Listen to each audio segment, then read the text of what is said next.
Se tem algo que eu gosto bastante é de um papo psicológico, sabe? Aquele drama interior. Isso me chama muita atenção e você ganha bastante pontos comigo. Bom, e sendo eu quem eu sou, é óbvio que eu tenho uma inclinação para romances, né, de ficção social psicológico. É algo que me entusiasma bastante. Não que eu entenda esses livros assim, né? Nossa, longe disso.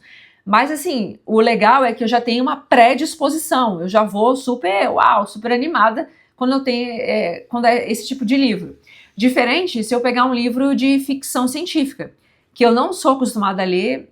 Eu não sei, talvez é porque até hoje eu nunca peguei um livro realmente interessante, nunca peguei nenhum, então não é algo que me entusiasme. Mas, quem sabe, tá aí uma grande, botar na lista aqui, uma grande oportunidade. Se alguém souber alguma coisa de ficção científica e quiser me indicar, coloca aí que eu pretendo ler. E hoje, isso tudo para dizer o quê?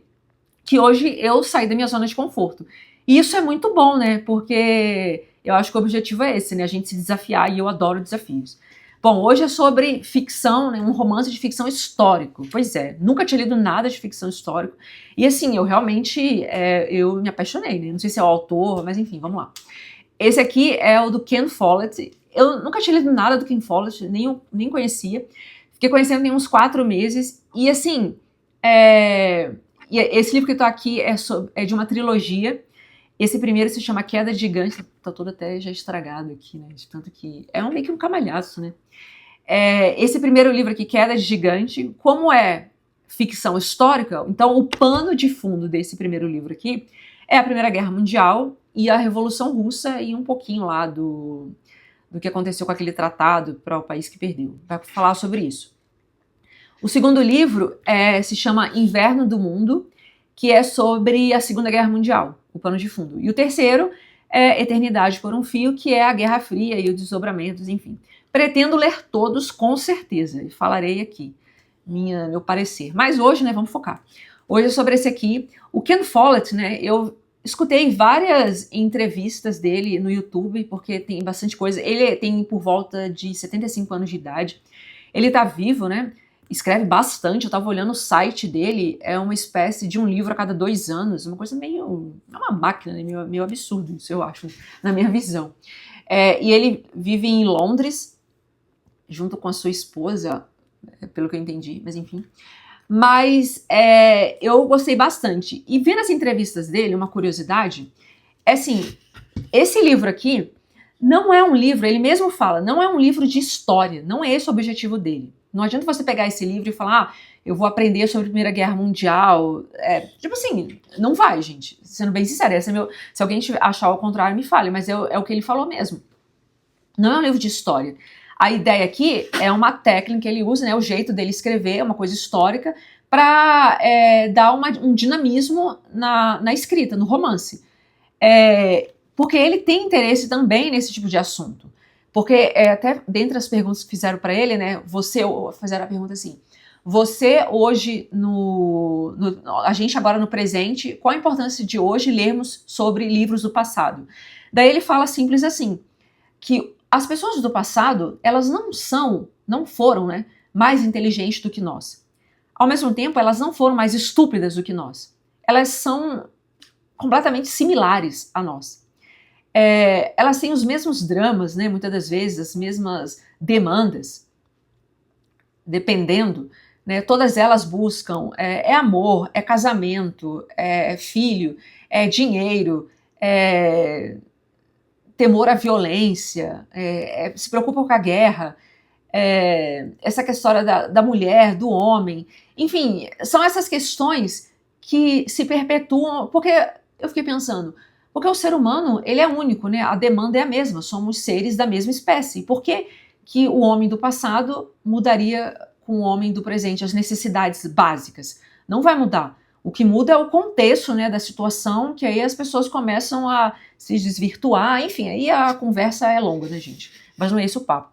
Mas o interessante dele é que ele fala isso, então o que ele está interessado é que hoje nós estamos aqui, mas o que ele tem interesse, né, nas pesquisas dele, o que chama a atenção dele enquanto pessoa e que vai se sobressair na arte na qual ele escreve, na qual ele se propôs a fazer, que é escrever, Ele está preocupado em como nós saímos daqui, né? Como a história vai influenciar todo esse processo até chegarmos aqui.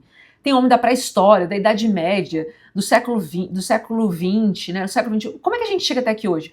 Então, a importância da história nesse processo. Por isso que ele se interessa por história, né? Eu entendi mais ou menos isso. E na hora dele escrever, para dar dinamismo, ele usa a ficção. Ele até fala que ele começou a escrever sobre ficção científica, mas não deu certo. Ele falou que ele fez alguns contos, mas ele viu que não dava certo. Por quê? Porque ele gosta de pensar num futuro, né, numa coisa na realidade. Ele gosta de ver a realidade, ou seja, viu a cabeça dele? Ele quer saber como é que eu estou aqui hoje, como é que foi esse processo para chegarmos na situação em que nós estamos.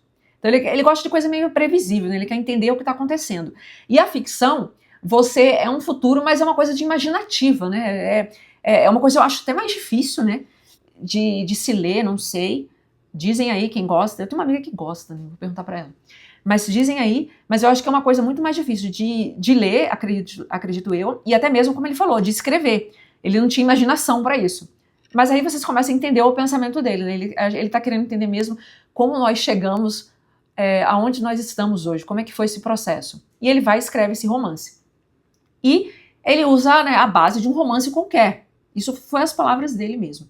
Ele usa aquelas pessoas, né, comuns, que têm os mesmos dramas que os nossos, pobres mortais, né, que é aqueles dramas básicos, né, aquelas demandas que a gente já sabe, e coloca isso num pano de fundo histórico, para dar, eu acho, como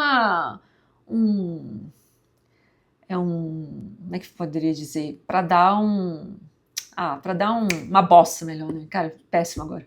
Mas é para dar para ficar um romance melhor, uma novela melhor, né? E fica bem mais interessante mesmo, bem mais dinâmico. É diferente, é uma coisa diferente, gente. Eu não sei, eu tô aqui meio, né, sendo meio prolixa, mas é uma coisa que eu gostei bastante. Mas eu vou falar para vocês. O livro é sobre, né? Começa falando sobre a história sobre, né, 5 famílias, né, de 5 nacionalidades, né, e classes sociais diferentes. A gente vai ter os galeses, né, a gente vai ter os ingleses, os alemães, os russos e os americanos. Então, são esses 3 países, né, que estão ali, né, essas pessoas, né, elas vão, no decorrer da história, elas se encontram, né, elas passam por coisas em comuns, então é uma trama bem legal, bem assim, interessante de ler, que você não dá para vontade de parar, que ele escreve isso proposital mesmo, para você, na entrevista eu escutei ele falando. A ideia é justamente essa, pegar você e você não ter vontade de parar. Então a história conta essas 3 pessoas, contra essas 5 famílias, que são personagens fictícios, que não existem, e o pano de fundo histórico, como eu já falei, que é da Primeira Guerra e da Revolução Russa. Só que esses personagens históricos, eles de fato existiram. Quando você vê um diálogo, pode ser que a conversa não é exatamente aquilo, mas que aquele lugar onde eles estavam, aquilo ali realmente aconteceu e existiu. E ele até quando terminou de escrever o livro, todos esses livros dele, que é tudo histórico, né? Ele sempre contrata vários professores de histórias, uma coisa de 15, uma coisa meio assim, meio absurda, para eles lerem, né? Então existe muita, é uma coisa bem criteriosa, é bem fiel. Ele se preocupa muito com isso. Então tá, e aí vai ter o desenrolar, né, dessas famílias e tudo, né? Aí uma coisa que me chamou a atenção também foi essa questão da Primeira Guerra, que até tem um personagem, acho que foi algum outro livro que eu li, que hoje li, acho que foi um livro de apoio, me esqueci agora o nome, se eu lembrar eu boto aí na caixinha aqui embaixo, sei lá. Eu escrevo o nome do livro que eu li, mas estava falando que um embaixador da Grã-Bretanha, na noite anterior a eclodir a guerra, das relações exteriores da Alemanha, eles estavam lá na Grã-Bretanha, e o Eduardo Grey, né, ele falou assim, as luzes vão se apagar, é algo assim, que vai começar a guerra.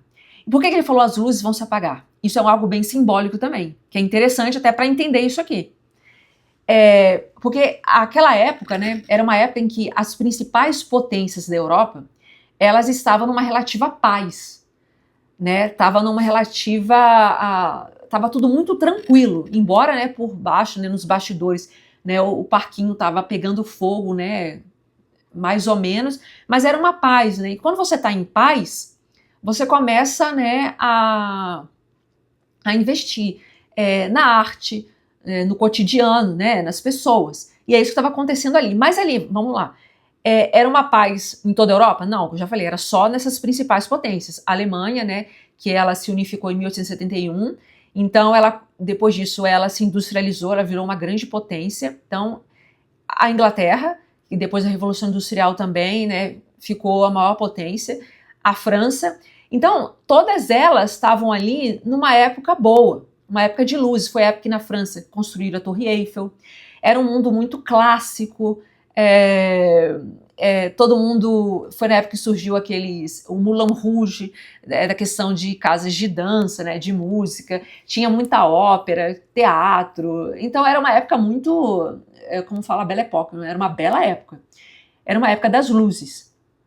E quando tem a Primeira Guerra, até um professor que eu estava escutando também, sempre que tem revolução, guerra, as coisas vão mudar, nunca mais serão as mesmas. E foi o que aconteceu. Essa Primeira Guerra, o século XX, ele mudou e ele se reverbera até hoje. Muita coisa que a gente vive hoje é por causa do que aconteceu. Então, isso é uma coisa que você vê também aqui bem interessante, porque ele não fala propriamente disso, mas ele vai colocando, né, ele começa a mostrar as pessoas saindo, né, os fictícios, né, os personagens, o jeito como eles estavam vivendo, né, nos países. Aí você vê aqueles países lá da Rússia, que era aquela coisa ainda feudal, como é que era o processo, e a Europa diferente, eles iam para a ópera, eles faziam coisas bem diferentes, né, até a guerra eclodir. Quando a guerra vai e eclode, bomba, todo o processo vai mudar, até mesmo os soldados ali nas trincheiras, né, que eles não tinham armamento, né, do que tem hoje, então era uma coisa muito assim, muito arcaica, só que no decorrer da guerra, né, que ela durou 4 anos, nesse decorrer, as coisas foram mudando. Então, é isso que é interessante agora, gravem isso, se não gravarem nada, gravem isso. Antes da guerra, era aquele mundo ali na Europa, naquelas potências, era aquela coisa clássica, era aquela coisa mais estética, né, aquela simetria, o conceito de estética é gigantesco, mas era aquela coisa mais simétrica. Quando a guerra eclode, né, não é mais importante você ir para a ópera, para a arte, literatura, não, são outras preocupações. Agora você está em guerra, você precisa ser mais pragmático, você precisa fazer coisas mais práticas, não precisa mais ficar naquela estética, não precisa mais de estética, agora é praticismo. Então as coisas foram mudando, até mesmo o armamento, tudo foi ficando mais prático, inclusive as decorações, porque ele vai botando. No pós-guerra você vê aquelas casas diferentes, as pessoas começam a pintar de outras cores, tudo começa a mudar. Eu achei muito interessante. Só que isso tudo eu descobri porque eu fui estudar antes, mas depois eu vou te falar. Mas você percebe toda essa mudança que ele descrevendo. E tudo muda mesmo. E aí a gente sofre isso até hoje, porque você vê antigamente a arquitetura, ela impactou muito. Ela era toda mais rebuscada. Pesquisem aí na internet fotos. Hoje você tem os prédios, esses quadrados, essa varandinha retangular, quadradinha. Isso tudo é questão de pós-guerra, porque mudou o senso estético. Agora é coisa mais prática, não precisa coisa muito rebuscada. Só um caixotinho tá ótimo. Entendeu? Então a mentalidade, ela foi mudando. Então isso é um grande impacto, né? Esse século XX, ele nunca mais foi o mesmo com essa grande guerra.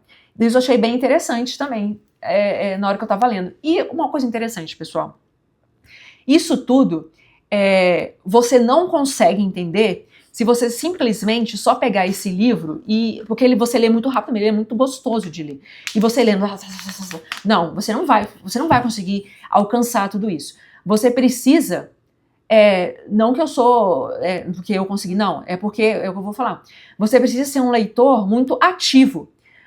Você lê aqui, como vai ter personagens históricos reais, você precisa começar a pesquisar sobre a Primeira Guerra. Hoje em dia a gente tem muito mais facilidade, né? Diferente daquelas pessoas antigas que não tinham acesso a nada, hoje a gente tem, então a gente tem que aproveitar. Vai demorar a leitura? Vai, mas se você quiser aproveitar, ser profundo e nunca mais esquecer isso aqui, você precisa fazer isso, e você vai crescer infinitamente mais. Então, eu não sabia nada da Primeira Guerra, muito menos da Revolução Russa, era muito limitado, mas hoje eu posso dizer que eu consigo conversar minimamente com uma pessoa, de verdade. Porque eu aprendi bastante, porque eu pesquisei, porque eu perdi tempo, né, entre aspas, pesquisando sobre isso, e o meu entendimento com o livro, e com esse fato histórico ele cresceu absurdamente. Então, isso que eu convido a vocês. Não fiquem só no livro. Vocês têm que pesquisar sobre o autor. Isso aí, se você quiser passar, tudo bem. Por sua conta e risco. Mas pesquisar esses fatos históricos, aproveitar que é um romance histórico e pesquisar que o seu aproveitamento ele vai ser infinitamente maior. E foi isso que aconteceu. Porque eu comecei a ler sobre a Belle Époque, eu li sobre o que fez eclodir a Primeira Guerra, que aqui fala que teve aquela... ele dá muito ênfase quando teve o arquiduque do Império Austro-Húngaro, ele foi na Sérvia e lá ele foi assassinado. Aí daí que a Rússia, né, enfim, daí eles resolveram fazer eclodir a Primeira Guerra.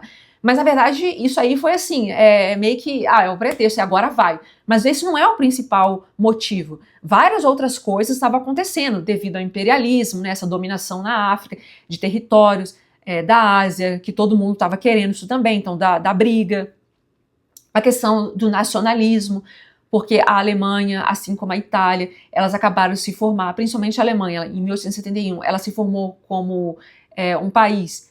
Então ela cresceu muito, né? Só que para você crescer, ela quer tudo ao mesmo tempo, aquele tipo de coisa, né? Você já chegou, já quer sentar na janela, tipo, bem isso na Alemanha, né? Então, então isso tudo aí, resumindo, né? Isso aí vai gerando a guerra, esse nacionalismo, esse imperialismo. Então, isso tudo eu só descobri porque você vai pesquisar. Você não consegue entender isso só no livro. Entendeu? Então isso aqui é como se fosse um empurrãozinho para você. E que você, como é um leitor bastante inteligente, né, entusiasmado, você vai fazer isso, certo? Então, eu acho assim, o que me chamou a atenção muito é isso que eu queria dizer. Fala aqui também do sufragismo, da questão da mulher do voto. Daí eu fiquei pensando, né, uma coisa que eu gosto muito da Jane Austen, né, na questão da mulher também, né? E eu percebi que a Jane Austen é século XIX, né? Início do século XIX, final do século XVIII, início do século XIX, a questão da mulher. Na questão da herança, né, dos pais, que não deixava nada para a mulher, era sempre por homem. Isso foi o quê? Século XVIII e início do século XIX, gente.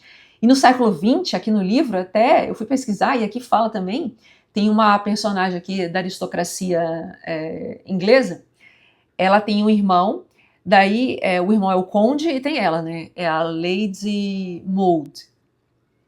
Ela é uma mulher, ela é uma ativista, né, do sufragismo pro voto feminino, que não existia. Mas a questão que me chamou a atenção o drama dela pessoal, o drama dela ali é que ela era inglesa e ela se apaixonou por um alemão, né, um da embaixada do alemão. Só que eles eram rivais, né, em questão de, enfim. Então, assim, não tinha como os dois ficarem juntos. Então, isso é o grande drama dela, que leiam aqui que vocês vão ver. Mas a questão que eu quero falar é o seguinte, ela, né, o pai faleceu, então toda a herança ficou com, início do século XIX, tá? Toda a herança ficou com o irmão, o conde. E ela também teria que ter direito, certo? Não, ela só ficou, vamos supor, com até fala aqui no livro, 300 mil libras, que só dava para ela comprar um vestido. Porque ela era mulher. Aí eu fiquei pensando, nossa, na época da Jane Austen, no século XVIII, início do século XIX, era assim também, mas e as coisas, início do século XX, as coisas ainda estavam assim, sabe? Isso me chamou a atenção, porque eles moravam, até o Ken Follett fala, né, numa das entrevistas, eles moravam numa mansão, né, em Mayfair, acho que é em Londres, ali só moram pessoas muito ricas e muito, assim, de questões financeiras altíssimas. E só que ser uma mulher nesse tipo de casa era uma espécie de prisioneira, porque essa mulher ela não tinha direito a nada, como eu acabei de falar, a herança era toda pro irmão, ele não dava, se quisesse não daria nada para ela, ficava na mão dele, que eu acho isso assim um problema, uma questão a se pensar. Para mim isso não faz sentido, mas enfim. Só que ela era uma espécie de prisioneira, a mulher ali era uma espécie de prisioneira nessa época, principalmente nessa casa, com toda aquela abundância, né, financeira, de condições, enfim. Ela tinha sempre que estar acompanhada de alguém, ela não tinha liberdade de fazer as coisas sozinha, de se encontrar com a outra pessoa, ela tinha que estar sempre acompanhada. Aí eu vi que aí eu lendo Jane Austen, né, que eu li bastante também, pesquisei sobre a época, as coisas não mudaram muito, sabe? Mas o interessante é que depois dessa guerra as coisas mudaram para a mulher também, porque ela precisou ir trabalhar. Enfim, isso aqui dá muita conversa. Porque naquela época da Primeira Guerra, a mulher ela não trabalhava, né? Teve a Revolução Industrial, tá? A mulher já estava... Era muito pouco, né? As que trabalhavam era porque, assim, não era uma coisa bem vista. Até então também. Mas quando vai os maridos para a guerra, as mulheres elas são obrigadas a irem trabalhar. Porque senão elas não iam ter o que comer. Porque os maridos se foram. E naquela época você não tinha como ter uma ajuda de custo. Até tinha questão de ajuda de custo, mas era uma coisa bem irrisória. Por exemplo, na Rússia tinha uma coisa assim, mais ou menos, para quem era casado e o marido foi para a guerra, mas de repente lá, por N questões, eles ficaram até sem pão. Foi aí que deu a revolução lá dos bolcheviques, né, segundo Lenin lá, pão, como é que é? Pão, paz e terra. Eles ficaram até sem comer, passando fome. Então, assim, gente, é difícil, sabe? Você vê isso tudo. Mas, de novo, você precisa ir além do que está escrito aqui. Não ficar só nessa historinha de ficção, que é maravilhosa, mas para você aproveitar de fato o que eu estou querendo dizer. Eu acho assim, todos os meus comentários aqui no YouTube que eu venho a fazer, que eu já fiz até agora, eu nunca fico falando do livro, né, fazendo resenha, não é esse o meu objetivo, porque eu vejo essas resenhas aí, eu acho chato, porque eu acho que você tem que ler, né, eu não vejo sentido eu vir aqui falar da história, você tem que ler e ter suas impressões. O que eu acho interessante é isso, eu vim aqui falar o que eu achei, os meus pontos de vista, né, as minhas reflexões, que isso me ajuda, né, no meu entendimento cada vez maior dos livros, e eu convido você também a fazer a mesma coisa, entendeu? E depois você vir aqui ler, escrever aí o que você achou, a gente conversar, e você ver que faz sentido para você ou não. É assim que eu faço quando eu procuro assuntos de livros na internet, não é para ver a resenha, é para ver os pontos de vista das pessoas que eu mais acho interessante, que tem afinidade comigo. Então é isso, mas é um super livro, eu super recomendo, eu nem comentei, né, da Revolução Russa. A gente aprende bastante aqui sobre Lenin, Trotsky. O Stalin, não falou muito aqui do Stalin, eu acho que vai falar no livro 2, né, da Segunda Guerra, talvez, porque vai ter continuidade, né, é uma continuidade desses personagens daqui, das outras gerações, ele vai até o final. Então eu acho que no outro que vai comentar mais, mas aqui ele tá comentando muito do Lenin e do Trotsky. Que foi muito legal também aqui quando fala da Revolução. Acho que da Revolução Russa aqui falou bastante coisa, me ajudou bastante. Até quando eu li aqui e fui pesquisar na internet sobre a Revolução Russa, eu vi que isso aqui me ajudou bastante a visualizar. Foi muito legal, vale a pena. Então é isso, pessoal. O que eu tenho a dizer, eu acho que eu dou bastante estrelinhas, né, como o pessoal fala aí, para esse livro, e eu super recomendo, tá bom? Se vocês lerem o livro, escrevam aqui o que vocês acharam, que eu vou gostar bastante de saber, tá bom? Um beijo e até a próxima.